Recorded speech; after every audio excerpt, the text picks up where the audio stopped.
Hello दोस्तों, कैसे हैं आप लोग। आपका अपना यूट्यूब चैनल विद्या बिंदु पर आप सभी का स्वागत है। आज इतिहास के सबसे जो इम्पोर्टेंट चैप्टर है वो शुरू किए हैं। इतिहास में जो है आधुनिक भारत का इतिहास का पहला चैप्टर है और वो है यूरोपीय कंपनी का भारत में आगमन। यानी यूरोपीय कंपनी भारत में कब आए, कैसे आए, कौन कौन से कंपनी आए और उसका हमारे देश पर क्या प्रभाव पड़ा, जिसके बारे में आज हम लोग चर्चा करते हैं। इसमें जो सबसे पहले है कि आखिर यूरोपीय कंपनी को भारत आने का क्या कारण रहा। कुछ न कुछ तो कारण होगा, तभी जो है यूरोप के लोग भारत आए। उसके पीछे 4-5 कारण जो है वो बहुत इंपॉर्टेंट है, जिसमें है आपका पहला, यूरोप में बौद्धिक पुनर्जागरण का प्रारंभ होना। यानी आप लोग को पता है कि सबसे पहले जो पुनर्जागरण हुआ जहां पे वो है यूरोप के इटली में फ्लोरेंस नामक नगर में सबसे पहले पुनर्जागरण प्रारंभ होता है, जहां से लेकर के पूरे यूरोप में पुनर्जागरण होता है। ज्ञान विज्ञान का विकास होता है, उसके साथ साथ बहुत सारे कंपनियों का मतलब आगमन होता है, बहुत सारे कंपनी बनाई जाती है, उद्योग धंधों का विकास होता है, जिसके कारण उन्हें अलग देश में बाजार की आवश्यकता की महसूस हुई, जिसके कारण भी यूरोपवासी जो है भारत आने के लिए मजबूर हुए। उसके बाद है कंपास, कैरावल जहाज, दूरबीन, मानचित्र, एस्ट्रोलॉब इत्यादि का आविष्कार। यानी विज्ञान का जब विकास हुआ, लोगों को विज्ञान में जब रुचि बढ़ी तो बहुत सारे यंत्रों का विकास हुआ। कल कारखानों के साथ साथ बहुत सारे मशीन यंत्र का विकास हुआ, जिसमें ये जो है कंपास, कुतुबनीमा जिसको बोला जाता है, वो बहुत इंपॉर्टेंट है। क्योंकि जब लोग समुद्र में पहले यात्रा करते थे तो यात्रा के क्रम में वो दिशा भटक जाते थे। समुद्र में दिशा का पता नहीं चलता था कि हमको किस दिशा में जाना है और किस दिशा में जा रहे हैं। लेकिन कंपास एक ऐसा यंत्र था जिसके सहारे दिशा का पता लगा लिया जाता था। अब जब दिशा का पता उनको लग गया तो समुद्र में यात्रा करना एकदम आसान हो गया। उसके बाद है कैरावल जहाज। कैरावल जहाज जो है वो एक बहुत बढ़िया जहाज था, वो हल्का था और तेज गति से चलने वाला जहाज था, जिसके कारण यूरोपवासी लोग जो नाविक होते थे वे कम समय में और लंबी दूरी की यात्रा आसानी से कर सकते थे। उसके बाद है मानचित्र। मानचित्र का भी विकास हुआ। अब मानचित्र से पता चलने लगा कि कौन सा देश कहाँ है, हमको कहाँ जाना है, कैसे जाना है। इसके कारण जो है समुद्र की यात्रा एकदम आसान हो गया। एस्ट्रोलॉब का भी आविष्कार हो गया, जो अक्षांश और देशांतर का ज्ञान कराता है। अब अक्षांश और देशांतर का ज्ञान होने के कारण लोगों को यात्रा करने में काफी सहूलियत हुई, जिसके कारण जो है वो एक देश से दूसरे देश में आने जाने में काफी उनको सुविधा हुई। उसके बाद है धार्मिक प्रचार प्रसार। धार्मिक प्रचार प्रसार भी बहुत इंपॉर्टेंट है, क्योंकि जब लोग धर्म के प्रति इतना मतलब एग्रेसिव हो गए कि हमको धर्म के प्रचार के लिए यूरोप ही नहीं बल्कि यूरोप के अलग देशों में भी जाना है और वहां भी अपने धर्म को प्रचार प्रसार करना है, इसलिए वो एक देश से दूसरे देश में आना जाना प्रारंभ कर दिए और वो अपने धर्म के पूरे दुनिया में प्रचार के लिए आना जाना शुरू कर दिए। उसके बाद जो है आपका अगला पॉइंट है मसाला, काली मिर्च आदि यूरोपीय देशों में भारी मांग। कह रहा है कि यूरोपीय देशों में वो ठंडा प्रदेश है और वहां के जो लोग हैं मीट, मछली, मुर्गा ये सब जो है ज्यादा खाते हैं और उसमें मसाले की बहुत ज्यादा प्रयोग होती है। अब जब बहुत ज्यादा प्रयोग होती है तो मसाला उनको कहां से मिलेगा? भारत में मसाला आसानी से मिल जाता था और भारत में मसाला जो है, मसालों की खेती प्रचुर मात्रा में होती थी और सस्ते दामों पर मिल जाता था, जिसके कारण जो है यूरोपवासी जो है भारत आने के लिए एकदम मजबूर हो गए मसालों की जरूरत के लिए। उसके बाद है स्थलीय मार्ग से अत्यधिक समय लगना और माल की चोरी, डकैती, चुंगी वगैरह ये सब समस्या। यानी जब भारत के लोग स्थलीय मार्ग से आते थे तो उनको स्थलीय मार्ग से बहुत ज्यादा टाइम लगता था। उसके बाद उनको माल को चोरी डकैती होने का भी डर रहता था और दूसरे देश वाले लोग जहां से वो गुजरते थे सामान लेकर के, वहां दूसरे देश के लोग चुंगी वगैरह लेते थे, कर लेते थे, जिसके कारण उनको काफी नुकसान होता था व्यापारियों का। और उसमें एक जो सबसे इंपॉर्टेंट है वो है 1453 ईस्वी में। ये सब तो कारण रहा ही, उसके बाद जो सबसे इंपॉर्टेंट है, बहुत महत्वपूर्ण है, वो है 1453 ईस्वी में कुस्तुनतुनिया। कुस्तुनतुनिया, कुस्तुनतुनिया, ये जो है कुस्तुनतुनिया पर तुर्कों का अधिकार हो गया।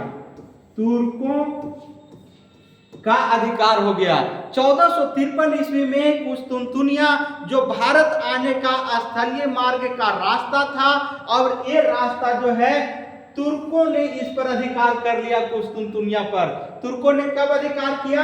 1453 ईस्वी में। जब तुर्कों ने कुस्तुनतुनिया पर 1453 ईस्वी में पूर्ण रूप से अधिकार कर लिया, तो यूरोप वासियों को आने जाने से रोक दिया और कहा कि अब जो है कुस्तुनतुनिया पर मेरा अधिकार है, यहां से आप लोग को बिजनेस व्यापार करने के लिए भारत नहीं जाने देंगे, और अगर जाने भी देंगे तो बहुत ज्यादा टैक्स लगा दिया, जिसके कारण यूरोप के जो व्यापारी थे वो भारत आने से वंचित हो गए और वो मजबूर हो गए कोई दूसरा रास्ता ढूंढने के लिए, क्योंकि स्थलीय मार्ग अवरुद्ध हो गया। अब स्थलीय मार्ग अवरुद्ध हो जाने के कारण यूरोप में बहुत सारे राजा, जैसे पुर्तगाल के राजा, स्पेन के राजा, वहां अपने देश के जो साहसिक नाविक थे उनको समुद्री मार्ग से भारत की रास्ता ढूंढने के लिए प्रेरित किया, जिसके कारण बहुत सारे साहसिक नाविक ने भारत ढूंढने के लिए समुद्र में यात्रा पर निकल पड़े। उसमें जो प्रमुख है,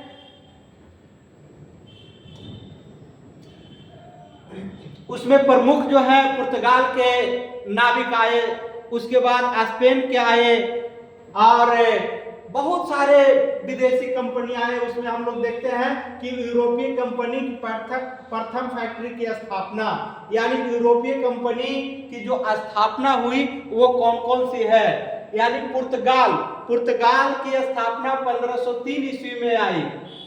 1503 ईस्वी में पुर्तगाल कंपनी की स्थापना हुई और भारत में आई। उसके बाद है डच 1605 ईस्वी में। उसके बाद है अंग्रेज 1608 ईस्वी में। उसके बाद है फ्रांसीसी 1668 ईस्वी में भारत में अपना कंपनी स्थापित किया।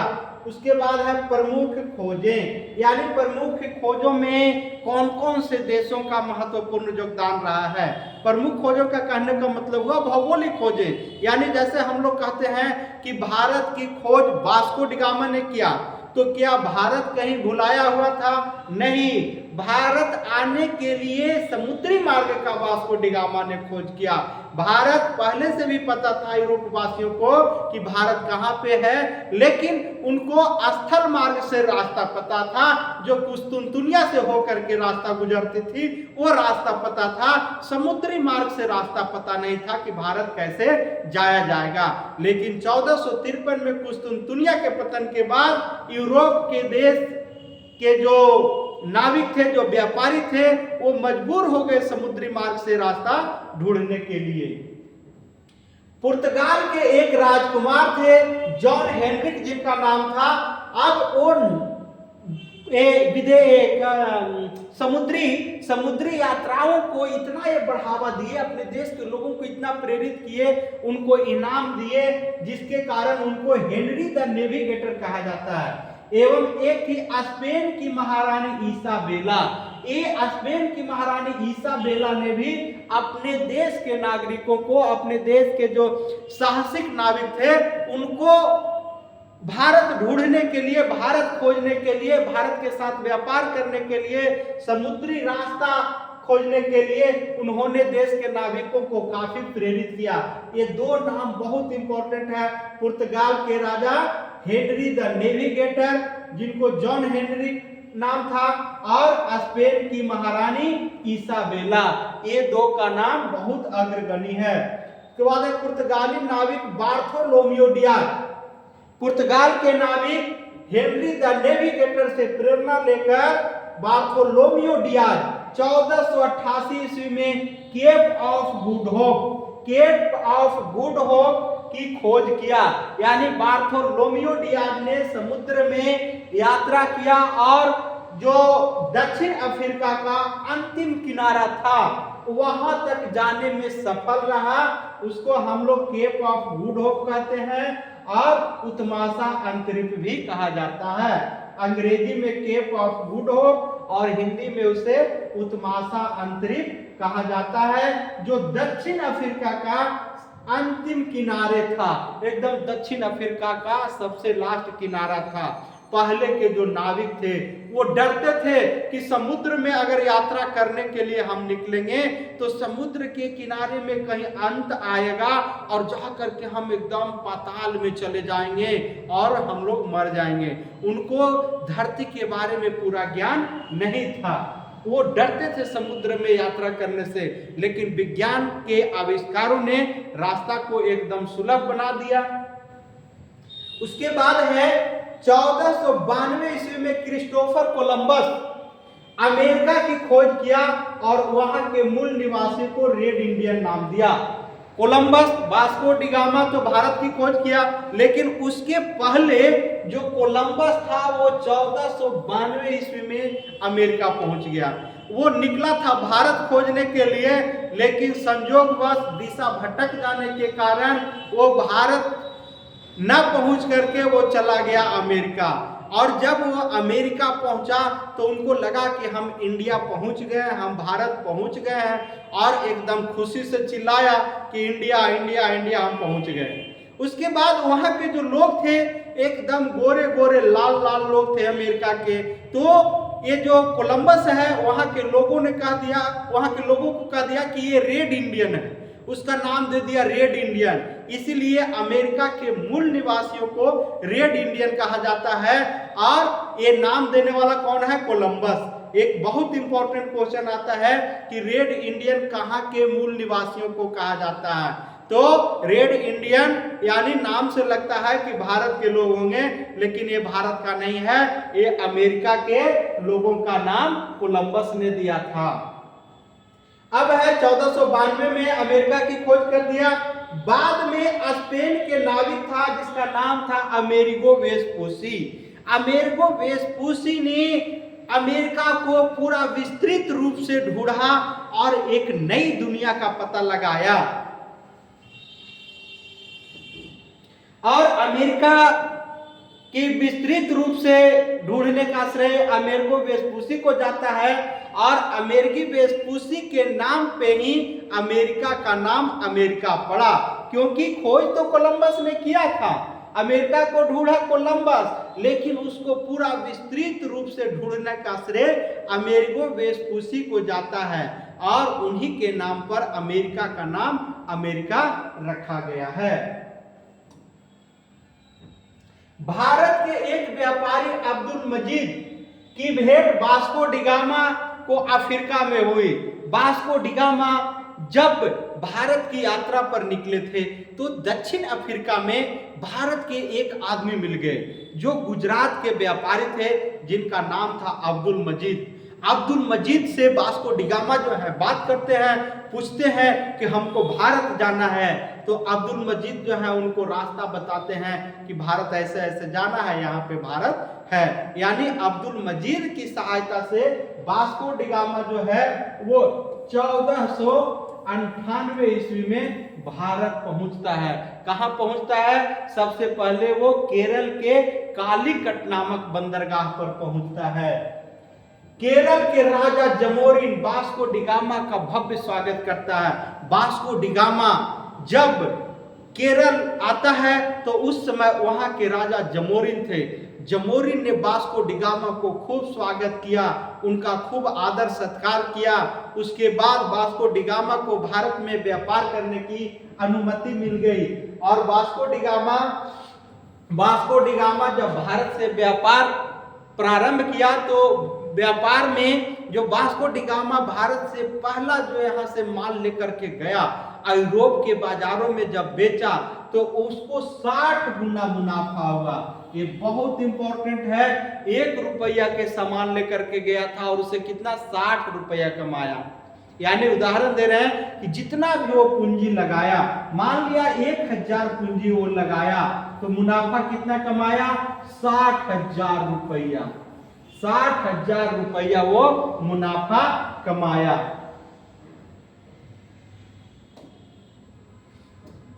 वास्को डी गामा है जो पुनः दूसरी बार 1502 ईस्वी में भारत आया है।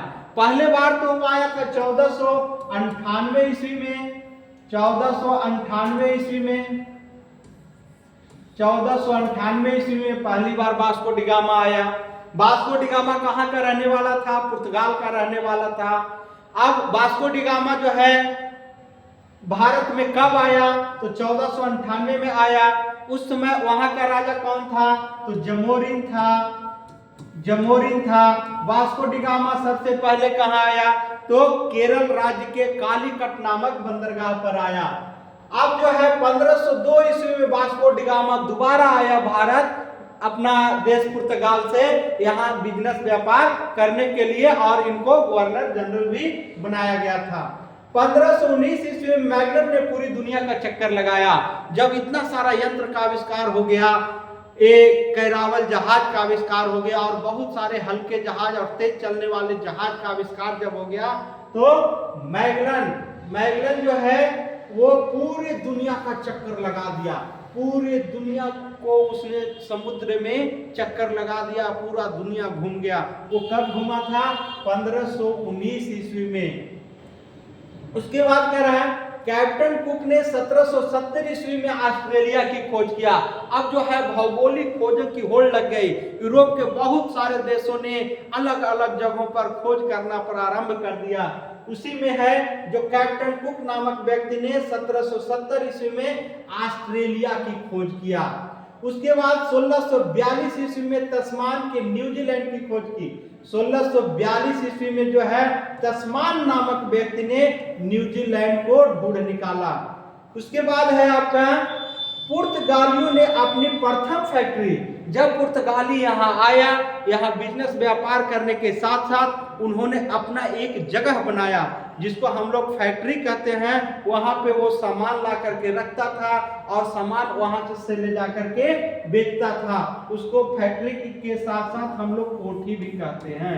कोठी यानी विदेशियों का वैसा स्थान जहां से वो अपने देश से सामान लाता था, वहां रखता था, और भारत से सामान खरीद करके भी वहां रखता था और वहां से ले जाता था। उसको हम लोग कोठी कहते हैं या फैक्ट्री भी कहते हैं। वो जो है पुर्तगालियों ने सबसे पहले 1503 ईस्वी में कोची, है ना, कोची नहीं होगा, गलत लिखा हुआ, कोची है ना, कोचीन में अपना प्रथम फैक्ट्री स्थापित किया। उसके बाद जो है पुर्तगालियों ने दूसरी फैक्ट्री 1505 ईस्वी में कनूर में लगाया। कनूर में उसने दूसरी फैक्ट्री स्थापित किया।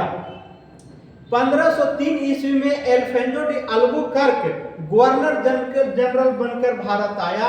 यानी 1503 ईस्वी में उसने 1503 ईस्वी में एल्फेंजो डी अल्बुकर्क जो है भारत में पहला गवर्नर जनरल बनकर के आया।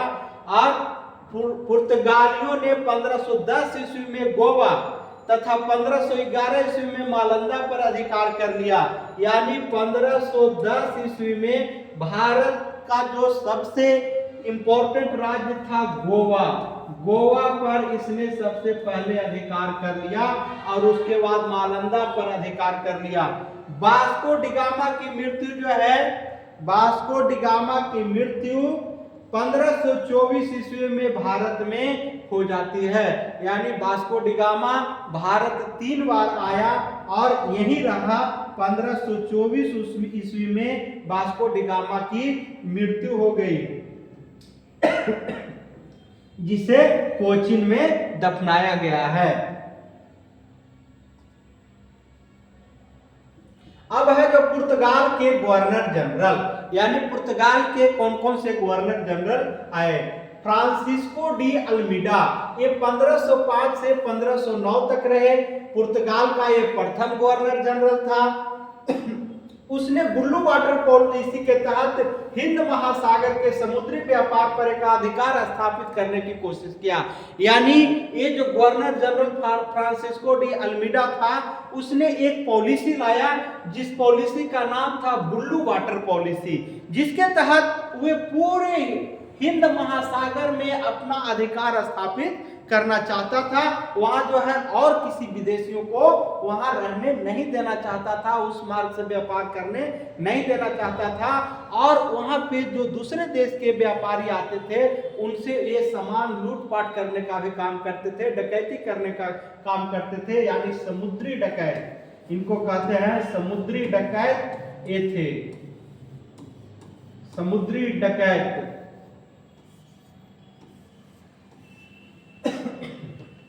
उसके बाद जो दूसरा गवर्नर जनरल है जिसका नाम है अल्फांसो डी अल्बुकर्क, ये 1505 से लेकर के 1515 ईस्वी तक पुर्तगाल का एक व्यक्ति था और भारत का गवर्नर जनरल रहा।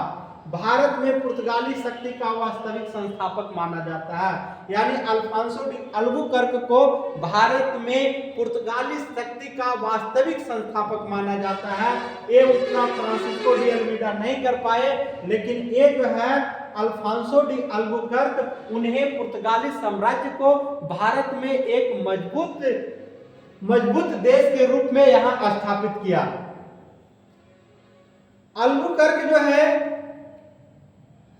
1510 ईस्वी में उसने गोवा के बीजापुर के शासक आदिल शाह से छीनकर अपने अधिकार में कर लिया। यानी 1510 ईस्वी में क्या किया, ये गोवा को छीन लिया और पुर्तगाली साम्राज्य का हिस्सा बना लिया। 1961 ईस्वी तक पुर्तगालियों के अधीन रहा।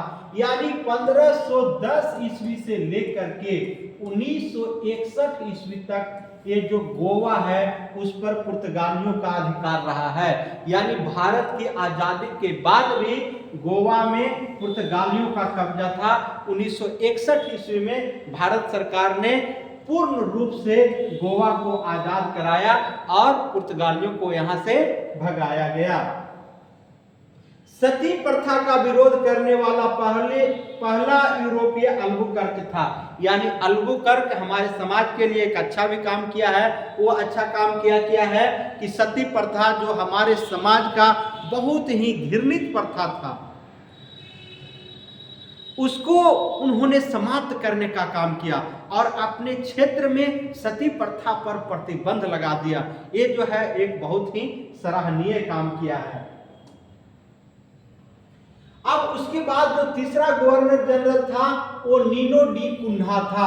ये 1529 ईस्वी से लेकर के 1538 ईस्वी तक भारत में पुर्तगालियों का गवर्नर जनरल रहा। 1530 ईस्वी में उसने कोचीन की गोवा को अपनी राजधानी बनाया। यानी नीनो डी कुन्हा ने कौन सा काम किया, उसने 1530 ईस्वी में कोचीन की गोवा को अपनी राजधानी बनाया। कोचीन की जगह है ना, गोवा को अपनी राजधानी बनाया। उसने 1534 ईस्वी में बेसिन तथा 1535 ईस्वी में दीव पर अधिकार कर लिया। यानी वो जो बेसिन जो हमारा भारत का अंग था उसे 1534 ईस्वी में और 1535 ईस्वी में दीव पर अधिकार कर लिया। आज का इतना ही। अगर आपको ये वीडियो अच्छा लगा है तो लाइक शेयर कीजिए और एक अच्छा सा कमेंट कीजिए। अब आगे जो है अगला वीडियो में कल मिलेंगे।